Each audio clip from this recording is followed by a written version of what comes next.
মাগুরায় চলছে আতাতের রাজনীতি। বিশ্বাসযোগ্য অভিযোগ থাকা সত্ত্বেও হত্যা মামলায় আসামি করা হয়নি আওয়ামী লীগ নেতাদের।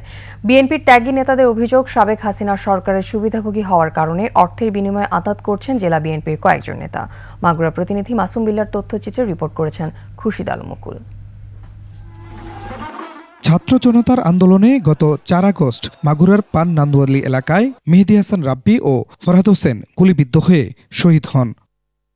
রাব্বির পরিবার ১৩ জনের নাম উল্লেখ করে হত্যা মামলা দায়ের করেছেন। মামলা হয়েছে চট্টগ্রাম বিশ্ববিদ্যালয়ের শিক্ষার্থী শ্রীপুর উপজেলার রায়নগর গ্রামের ফরহাদ হোসেন হত্যাকাণ্ডেও। তবে ফরহাদ হত্যায় আসামি করা হয়নি অভিযুক্ত আওয়ামী লীগ নেতাদের। বিএনপির ত্যাগী নেতাদের অভিযোগ, বিশ্বাসযোগ্য অভিযোগ থাকা সত্ত্বেও দলের কয়েকজন সুবিধাভোগী আঁতাত করেছেন স্থানীয় আওয়ামী লীগ নেতাদের সাথে। কে জড়িত না, জেলা বিএনপি না মনোয়ার সাহেব না নেতা চৌধুরী, এটা আমার জ্ঞাত না, আমাদের সাথে আলোচনা করেন। বিগত দিনে আওয়ামী লীগের সাথে থেকে আমাদের অনেক লোকজনের অনেক ক্ষতি করেছে।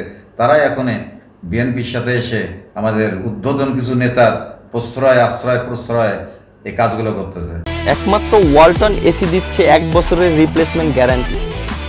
মামলায় কারো নাম দেয়া বা বাদ দেয়ায় কোনো ভূমিকা নেই বলে দাবি করেছেন জেলা বিএনপির নেতা মনোয়ার হোসেন খান। বিগত সরকারের মাগুরায় যে সমস্ত লোকজন তাদের কাছ থেকে সুযোগ সুবিধা নিয়েছে, সব সময় তাদের সাথে যোগাযোগ এবং তাদের দিয়ে অনেক কিছু করেছে, এমনকি বিএনপির অনেক লোককে হয়রানি করেছে, তারাই আজকে নতুনভাবে এই ধরনের ষড়যন্ত্রে লিপ্ত হয়েছে এবং তাদেরকে বাঁচানোর জন্য তারাই চেষ্টা করছে। দোষী যাদের নাম এজাহারে আসেনি, সুষ্ঠু তদন্তে তারা চার্জশিটভুক্ত হবেন বলে প্রত্যাশা জেলা বিএনপির আহ্বায়ক আলী আহমদের। যদি তদন্তে সাক্ষী প্রমাণে আরও অনেকে গুলি খাইছিল, তাদেরকে আমরা এখনো শনাক্ত করতে পারিনি, অনেকের খবর পাইছি, দেখা করতে পারিনি।